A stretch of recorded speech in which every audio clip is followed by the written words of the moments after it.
C'est le début d'une nouvelle vie. Pour la première fois, Marilyn Poulizac visite le chantier de sa future maison.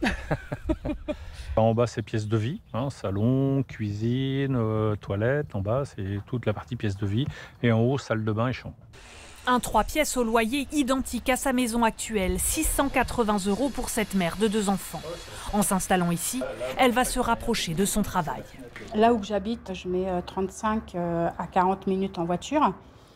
Et là, à Baignon, je vais mettre 10 minutes à pied, quoi. C'est un changement de vie radical. Un gain de temps, d'argent aussi, rendu possible par son patron. Il a acheté ce terrain d'1 hectare à la commune et fait construire ce quartier de 41 maisons pour ses salariés.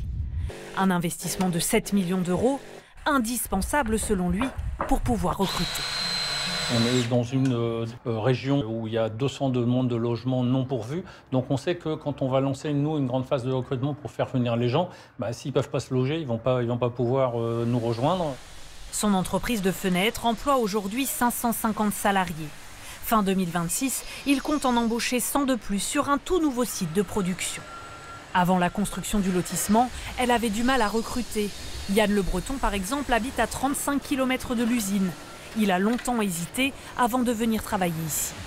On se pose la question, oui, de combien ça va nous coûter par mois en frais kilométriques, en voiture, en usure de voiture, de tout. Ouais, donc, ouais. Chaque année, l'entreprise enregistre même une dizaine de démissions directement liées au manque de logement dans le secteur. C'est des temps de formation passés pour former cette personne-là qu'on a perdu et qu'il faut reformer une autre personne et voilà quoi. Autant garder la personne, si elle est à proximité, c'est encore mieux, quoi.